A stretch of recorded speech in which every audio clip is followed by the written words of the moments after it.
Charlotte is not just one move anymore, and that's the mistake that I see a lot of people making. See, you're not just choosing Charlotte.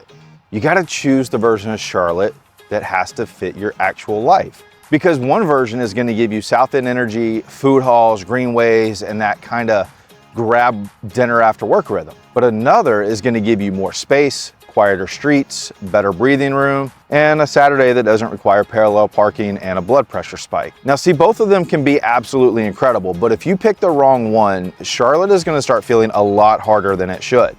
So before you move here in 2026, the real question is not, should I move to Charlotte? It's which version of Charlotte will actually feel like home when the normal week kicks in? And that answer is not always where people think it is. A lot of relocation buyers show up with the exact same game plan. They saved homes first and they considered the lifestyle second. And most of the time, Charlotte is gonna blow that plan up by lunchtime. I've had buyers fly in convinced that South End was the move because on Instagram it looked undefeated. And I get it. There's packed dinner spots, scooters are flying past, there's people spilling out all over the rail trail, and parking, well, that can feel like a contact sport sometimes. And when we compare that with South Park or Ballantyne, the entire rhythm changes. There's quieter streets, your errands don't turn into a full-blown mission, and there's less, where did I leave my car energy? That's when it clicks. So you're not just buying a home in Charlotte, you're buying the rhythm of your normal week. And that's the lens for this entire thing. It's not whether or not Charlotte is a good place to live. I think it is. I'm from here. I've lived here my whole life. The real question is, which version of Charlotte still feels good when real life shows up? When that weekend buzz wears off and Monday morning walks in with coffee in one hand and your commute in the other. And that starts with why Charlotte is changing so fast in the first place. The Charlotte that people researched 6 months ago, that's already behind. And I don't mean in some dramatic, everything changed overnight kind of way, but you just feel it when you're here. There's cranes over in the skyline, there's out-of-state plates all throughout traffic, coffee shops are packed on a random Tuesday, and new restaurants opening, and somehow everybody's already got the hot take. Charlotte's got a lot of speed right now. And according to our Regional Business Alliance, our area gained around 57,300 residents through migration in just 1 year. That's roughly 157 people per day moving to the region. And it's not just people showing up, the jobs are showing up too. Research shows that Charlotte ranked number 2 nationally in total job growth in 2025. And that's a big reason that the housing conversation here doesn't feel random. People aren't moving here because they saw one good TikTok. Their jobs are actually pulling them here. And honestly, it makes a lot of sense. Banking is still one of our biggest engines here, but healthcare is also growing, fintech keeps getting louder, companies are adding a ton of jobs, and our Charlotte airport makes travel easier than a lot of cities that are the same size. We've got Panthers games, Hornets games, greenways for people that just need to walk off the week, and lakes that are close enough for a Saturday, and mountains that are close enough for an entire weekend. But Charlotte still feels like a city that's under construction. Not in a broken way though. It's in a something's happening here kind of way. And I actually like that part. Growth doesn't hit every part of Charlotte the same way. I had a relocation client fly in thinking that Charlotte was going to be this one clean, simple decision. South End looked fun online, and so that was the favorite. But then we compared that energy with South Park, Ballantyne, and Waxhaw, and by the end of the day, they said, these don't even feel like the same city. Their search changed right there, not because South End was wrong, but because they realized they didn't just want energy, they wanted some breathing room throughout the week, and that changed their entire search. Charlotte's growth is not creating one version of the city, it's creating several at the same time. You get city energy, higher end pockets, and then the South Charlotte rhythm around places like Ray Farms and Waverly, where your grocery run, dinner, school pickup, and workout can all feel just a little bit more manageable. Now, farther out, people are chasing a lot of space, privacy, and things that are more quiet. There's older neighborhoods with character that sit not far from brand new construction that smells like fresh paint and financial decisions. So no, do not wing this move. If you're a buyer, The version of Charlotte that you choose is going to shape your normal week, your commute, your grocery runs, your weekends, your budget, and honestly, your stress level when 485 wakes up and decides to choose violence. And if you're a seller, buyers are not just buying your house. They're buying the life around it, the routine, the street, the Saturday plans, that feeling they get when they pull into the driveway. So I will say it as plainly as I can. Charlotte's growth is not the problem, but choosing the wrong version of Charlotte is the problem. Yes, growth brings traffic. It increases prices. There's construction, the occasional road closure that makes absolutely no emotional sense. But growth also brings the good stuff. It brings new dinner spots that actually stick, more direct flights out of our airport, stronger job options, people planning routes here instead of just passing through. And there's South Charlotte pockets that are building out because people want everyday ease without feeling buried in the middle of the city. And yeah, growth can absolutely be frustrating. It absolutely shows up on 485. It shows up in South End parking, around South Park traffic, and in those little construction zones that somehow just become part of your morning routine. But it can also be the reason that the city keeps getting better. The smart play is understanding the growth before you pick your lane. When you see how Charlotte is changing, you stop asking, is Charlotte a good place to live? And you start asking the better question, which version of Charlotte actually fits me? And if that question is already bouncing around in your head, well, don't try to figure it out alone from Zillow screenshots, Reddit threads, or neighborhood rankings written by someone who may or may not even have driven 485 at rush hour. We are the local Charlotte real estate team of choice, and if you are thinking about moving to Charlotte, buying a home here, or selling a home in the area, call us, text us, or email us. All of our information is below in the description, and we would love to help you build a real game plan before you make the move. Two buyers can spend the same money in Charlotte, but end up living completely different weeks. You could spend a Saturday around Optimist Hall, grab food, wander around a little bit, and somehow end up saying, should we go somewhere else? Like your feet didn't just file a formal complaint. It feels social. It's loud enough to feel alive. It's a little chaotic, but in a good way. South Park's got a different gear. South Park Mall is right there in the center of it. The offices are nearby, the restaurants are close, and the area has an easier rhythm where lunch meetings, errands, and dinner plans can all happen without turning your day into full-blown chaos. Dilworth and Myers Park feel older, but in the absolute best way. There's mature trees, older homes, streets that feel like they've been around long enough to have their own opinions. There's less noise and a ton more history baked into the routine. You go deeper into South Charlotte around Blakeney, Ray Farms, and Waverly, and that appeal gets practical in a way that people don't always appreciate until they live it. You've got school drop-offs, your gym, your dinner spots, your grocery runs, your quick healthcare appointment, all of that right there together so that you're back home without feeling like your whole day got derailed. Matthews, Pineville, Waxhaw, and Weddington give you a totally different kind of win. There's bigger driveways, quieter streets, and a slower pace that feels really good when your current life has too many moving parts. One's not better, one's not worse, it's just a completely different week. And Charlotte's getting denser in certain pockets while still pushing outward towards the edges. The city has pushed the idea of 10-minute neighborhoods. And what that means is the stuff that you actually use during the week should be easier to reach without turning every errand into a full-on road trip. And with the Cross Charlotte Trail planned at nearly 40 miles, trails are becoming part of how people think about daily life here. It's not just for their weekend walks anymore. So the question isn't, does this neighborhood look good online? The question is, does my actual week work here? When someone asks, where's the best place to live in Charlotte? My honest answer is usually, well, tell me a little bit about your life. A ranking can't tell you what your Tuesday is gonna feel like because real life has texture. The food smells around Optimist Hall or the shade along Little Sugar Creek Greenway when you need that reset, or that quieter pool of an older street in Myers Park. And then being able to knock out 3 errands in South Charlotte without needing to take a nap afterwards. South End gives you the clearest split. During the day, it can feel like laptops, dog walks, gym clothes, and people taking a quick break. That looks suspiciously like not working.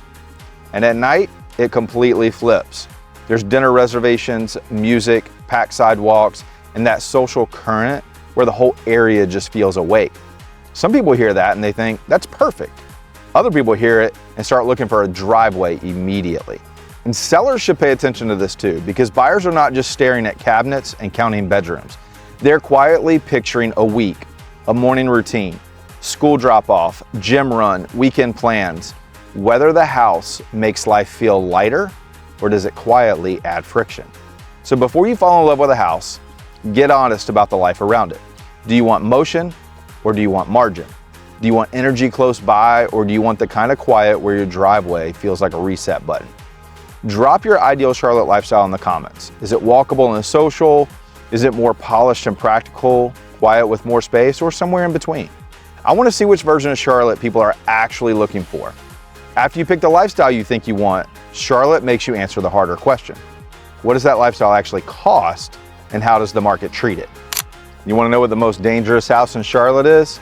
Well, it's the one that looks easy to compare, because those photos are doing their little magic trick. That kitchen feels workable and that light's hitting just right.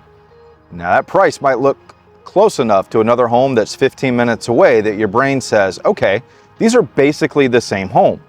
But in Charlotte, that can get expensive fast. A $600,000 home in one pocket does not always play by the same rules as a $600,000 home somewhere else. One may have buyers all over it because of location, conditions, scarcity, or demand that never shows up in the listing description. Another may look almost identical online, but sit because the area, the house, or the price just isn't lining up. Realtor.com and Zillow data in the research shows that Charlotte's overall pricing is sitting roughly in the low to mid 400,000. Is that a useful number? Sure, but it only gets you so far. The research also shows how widespread that gets once you zoom in. Because in Myers Park, typical values exceed 1.7 million, while other parts of the metro operate in completely different price bands. The median price doesn't explain what happens when you compare an older home near Dilworth, a luxury property in Myers Park, or a newer home farther into Union County. It's one city and a lot of tiny little price traps. The comps do matter here, but I don't mean the lazy kind. You need comps that are local, recent, and actually relevant. The kind that reflect the home, the condition, the street, the price point, and how buyers actually act in that pocket. For buyers, bad comparisons usually create one of two problems. You either overpay because you assume that every hot-looking pocket should carry the same premium, or you totally miss the right home because you think it's overpriced when the micro market is telling a different story. And sellers are getting caught in the exact same trap from the other side. You can't price your home based upon what happened across town just because the square footage looks similar. A South Park home is not automatically competing with something in Pineville just because the numbers match. A renovated property near Myers Park may pull a completely different buyer than a newer build farther into Union County, even if the online specs look close. See, the internet loves to flatten everything, but Charlotte, well, it refuses to cooperate. The difference might be the school assignment, which you should always verify directly through official resources. It could be the commute pattern, the HOA, the age of the home, builder incentives nearby, which we're seeing a ton of that, or the simple fact that the home is sitting because the price, condition, or marketing missed the mark. And that's not the boring real estate nerd stuff. That's the money. When you understand the micro market, you stop reacting emotionally to every listing and start reading the room. You can spot real opportunity. You can see when a seller is just testing the market. You can catch that house price like it's been fully updated, even though the bathrooms are still looking like they're from 2007. And for sellers, marketing either works or it falls flat right here. A lazy listing says, here are the bedrooms, here's the kitchen, here's the backyard. Good luck. But a strong listing knows who it's talking to and builds the story around what that buyer actually cares about. Price gets people to pay attention, but marketing helps them understand why the home makes sense. When those two are off, the market usually tells you pretty quickly. Longer days on market, fewer showings, maybe some awkward feedback, and then the price reductions. And then that fun feeling that every seller gets, why is nobody making offers? Nobody loves that chapter. But when the strategy fits the pocket, buyers get it faster. Sellers get better feedback, and that whole thing gets a lot less chaotic. Once you understand the lifestyle that you want, this becomes the real estate consequence. The Charlotte market rewards people who understand the sub-market that they're playing in, not just the full city or the zip code. Because two homes can look similar online, but one might be positioned perfectly while the other is quietly setting you up for a very expensive lesson. And even if you nail the micro market, there's still one part of Charlotte that can take your perfect plan and totally humble it before 8 a.m. And that's your drive. Because in Charlotte, the map might look friendly and your commute can still throw your entire day off. One of the biggest things I see is that the house might be perfect, but your route, your commute can still ruin it. And this is where out-of-state research gets a lot of people in trouble. On a screen, everything looks good. 15 miles, 20 minutes, a nice little blue line, but then real life gets involved. You've got that 8 a.m. meeting uptown, a stop near South Park, a pickup window, maybe a flight out of the airport, or rain hitting 77 at the exact wrong time. And suddenly that easy drive, well, it's not so easy. Now, I'm not saying that Charlotte is impossible to get around. You don't need a survival pack every time you leave the driveway. But the city is spread out, and outside of a few walkable pockets, most people still build their entire week around their car. The numbers back up what locals already feel in their car. One of the wildest numbers in the research is that reliance on out-of-county commuting has grown 167% since 2002. So if the roads feel like they're carrying more than they used to, well, your imagination isn't the problem. They are. Distance alone isn't going to tell you enough. A morning from South Charlotte into Uptown can change fast, depending on whether you're dealing with Providence, South Boulevard, 77, or 485. And Independence Boulevard, well, it's got a personality of its own. Airport access can matter way more than buyers realize, especially if you travel often or you have family flying in and out. A longer commute might still make sense. Maybe you choose Waxhaw, Weddington, or even further into Union County because you want more space, acquired a street, or that house that gives you a little bit of room to breathe. Maybe you're hybrid and only going to the office once or twice a week, so that extra distance feels worth it. That's totally fair as long as that's a choice and not a surprise or something you're forced into. The regret usually starts when people fall in love with the house first and then test their commute later. They tour it on a pretty Saturday. Everything feels easy, and then the real work day comes swinging in. Work traffic, pickup lines, late meetings, rain, and then your GPS adding 9 minutes out of nowhere. That's not a reason to panic about Charlotte, but it is a reason to plan like an adult, which is annoying but effective. And sellers should pay attention too, because commute questions can shift how buyers feel about a home. We recently received a lot of feedback on a property that people love the house, but they didn't like the neighborhood because of the left turn onto Providence Road during rush hour. Those are decisions that people are making when they look at properties. A buyer may love a kitchen and the backyard, but if they can't picture that drive fitting in their life, that hesitation is gonna creep in. How long is it gonna take to get to Uptown? How fast can I get to South Park? What does access to the airport look like? Are their daily stops simple enough that the house still feels worth it? And that hesitation could turn into a weaker offer, a longer decision, or a buyer that just completely disappears after the showing and says they need to think about it. So if you're moving here, don't just map the house. Map the routine around it. Test the commute during your real windows, not some fantasy traffic that you've made up in your head. Check your work routes, your school routes if that applies to you, the airport, the daycare or after school pickup, your doctor's appointments. You know, those places that you're actually going to use. Because real life doesn't care that the showing was easy on a Saturday. Because in Charlotte, the right commute can make life feel smooth. The wrong one can turn a great house into a daily argument with your own patient. And after the drive finally makes sense, the next gut check is the one people really feel in their wallet. What does the whole life actually cost? Because the cheapest house on paper is not always the cheapest to live in.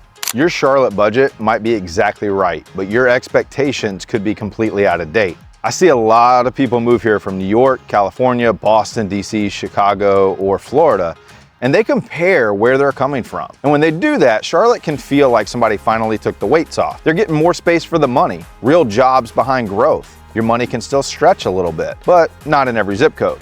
Then the monthly number walks in and it ruins that fantasy altogether. They start looking around South Park, Myers Park, Ballantyne, South Charlotte, even parts of Waxhaw and Weddington, And suddenly that calculator blows up. The house they liked online is not the payment they pictured. The HOA shows up, the insurance shows up, the taxes are more than they expected. And if it's new construction, well, the base price, that's just the starting point. Charlotte can still be a good value.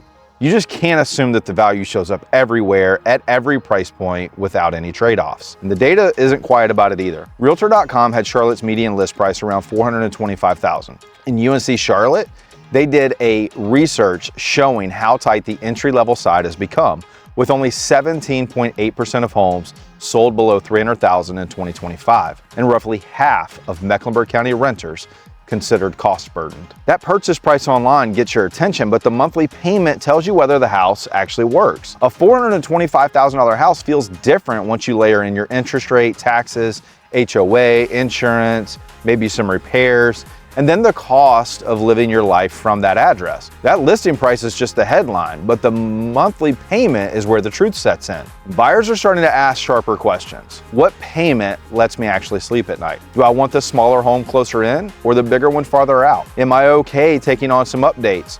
Or do I need the house cleaner and more move-in ready from day one? Is the extra space worth the extra drive, extra maintenance, and that bigger yard still needing attention when July shows up and it's 100 degrees? And that shift is really good for disciplined buyers. People aren't just chasing the prettiest kitchen anymore. They're thinking about all of these things: the resale, the repairs, the location, their monthly comfort, and whether the home still makes sense once all their excitement's worn off. And honestly, I love that for buyers. Charlotte hasn't become impossible, but it has become more grown up. For one buyer, the right move might be a smaller home in a stronger location. For another, it might be an older house with good bones, or a townhome that buys back some time, or even going farther out because space matters more than being in the middle of everything. There's no shame on any of those, but the mistake is pretending that they're all the same decision. So drop this in the comments. Would you rather have the smaller home closer in or the bigger home farther out with more space? That one question tells you a lot about how you should search in Charlotte. And sellers, listen up, because this matters for you too. Buyers are a lot more payment aware right now. They notice price, condition, the roof, the windows, the crawl space, the dated bathrooms, the funky floor plan, the small backyard, yes, the HOA, and whether the home feels worth the monthly number. They might still love the house, but that love's got to survive their calculator as well. If you're selling, that old strategy of let's just test the market high and see what happens can get awkward really fast. A strong listing has to make the value obvious.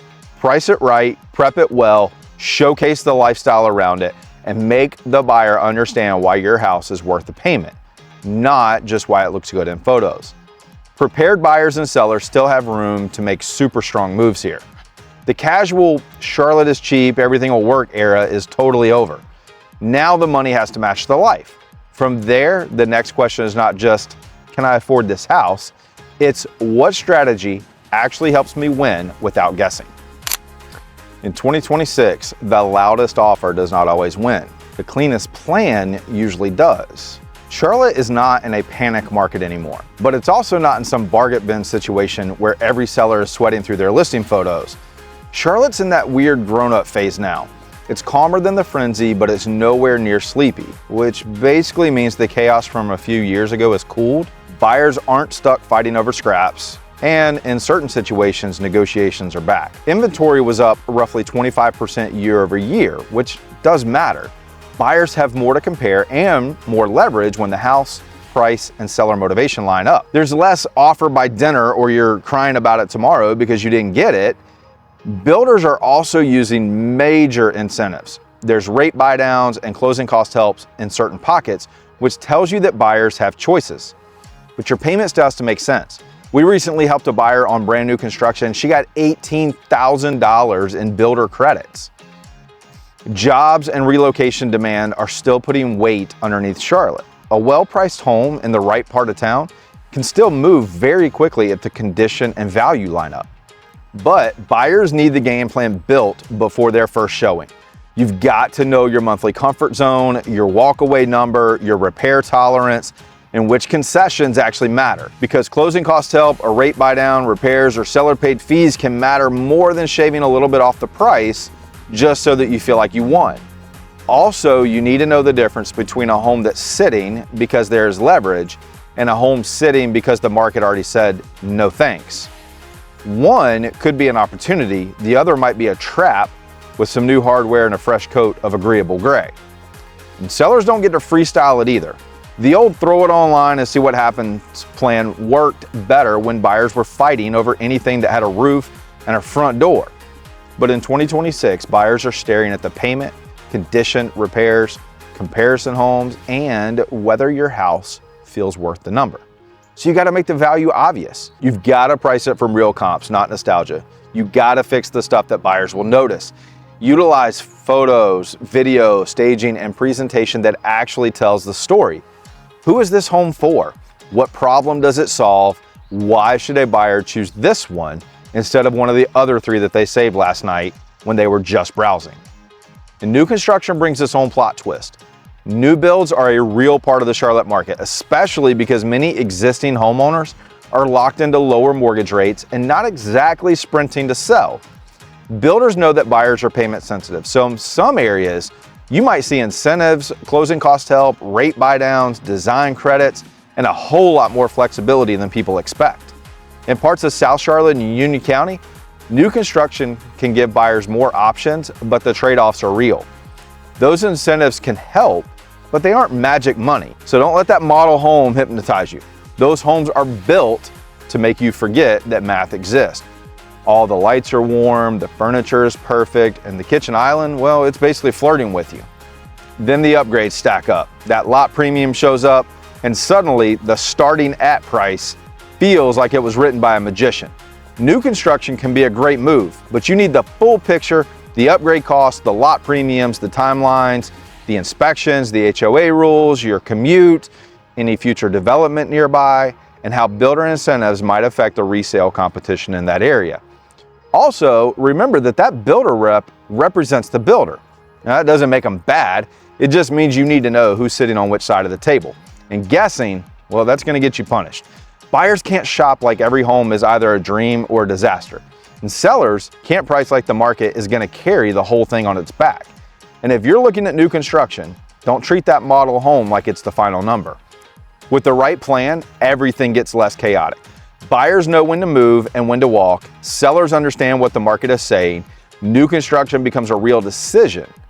The goal is not timing the market perfectly. It's knowing what you're doing before the emotions start driving. After the growth, the commute, the payment, and the market noise, the move gets simple. Stop chasing houses until you know what you're asking Charlotte to do for your life. Unpopular opinion here. The house should be the last thing that gets a vote. Because the house is where people lose their minds just a little bit. The photos, the kitchen, the backyard, that little voice in the back of your head saying, we could totally host Thanksgiving here, even though you haven't checked the commute, the payment, or whether that area can actually handle the way you live. I would make the house wait its turn. Because in Charlotte, the floor plan is not the trap. The trap is a great kitchen that's attached to the wrong commute, the wrong payment, or wrong side of your real life. Start with the stuff that refuses to move. Where do you need to be for work? How often are you going there? Do you need access to Uptown, South Park, Ballantyne, the airport, or some other specific part of town? Do you want energy close by, or quieter streets and more space when the day is over? After that, shrink the map to 3 to 5 areas, not the entire Charlotte metro, not 20 tabs open until your laptop fan is begging for mercy. 3 to 5 places that match your budget, commute tolerance, and the week that you want to live. Test the stuff that nobody wants to talk about, because that boring little stuff, well, it gets a lot louder after closing. How much of your life can happen within a short, normal trip before every errand becomes a production? Test the commute during real windows, check school assignments if that matters for you, think through pharmacy runs, soccer practice, vet appointments, a quick trip to the hardware store on the weekend, or that dinner spot that you hit when nobody wants to cook. Build the full monthly number before falling in love with anything. Look at your purchase price, your taxes, insurance, HOA, maintenance, utilities, updates, yard care, and any upgrade if you're going to do new construction. All of the little costs that wait until after closing to pop out are like, hey, surprise, remember me, I'm here. And if possible, make an exploratory trip with a plan. Spend time in your top areas, grab dinner nearby, drive the route that you would use, time the airport run before an early flight, not at 11 a.m. on a random Tuesday when the roads are clear. See what a normal morning feels like before one good showing makes the whole thing feel like it's already been decided. The happiest people that I see here are not always the ones who bought the biggest house or chased the trendiest area. They chose the most honest fit for their life. Charlotte can be incredible, but it rewards people who tell themselves the truth. So if you know your budget, your trade-offs, your anchors, your target areas, well, you're in a completely different position than that person that's rushing listings at midnight and hoping that some clarity is just going to come out of nowhere. And if you're still watching at this point, you are probably already thinking about which version of Charlotte fits you best, which honestly means you are asking the right question. Before you move here in 2026, compare areas before floor plans, compare daily routes before the finishes in the home, and let the life that you're gonna live beat that pretty house that's just trying to grab your attention. Charlotte shouldn't be a guess. It should feel like a fit that you chose on purpose. Charlotte is not a city that you want to guess your way into because the wrong fit usually doesn't feel wrong on the first day. It's going to show up later on in your commute, in your monthly payment, your typical weekend routine, or just that little slow feeling of, why does this feel harder than I thought it should? This is why your plan matters. So today we covered the growth, the lifestyle differences, the micro markets, the commute traps, the real cost, what your 2026 strategy should look like, and what I would do before making the move. I've seen people come in convinced that they wanted the busy social media version of Charlotte and then realize that they needed the calmer weekday. I've also seen people chase more space and then realize that they didn't want every dinner plan or airport run to turn into a day trip. So if you're thinking about moving to Charlotte, buying here, or selling a home in the area, we are the local real estate team of choice in Charlotte and would love to help you build the right plan. Call us, text us, or email us. All of our information is in the description below. And before you go, check out some of our playlists, because that's where I break down the neighborhoods, cost of living, pros and cons, and the decisions that will save you from guessing. Thanks for watching, and I'll see you on the next one.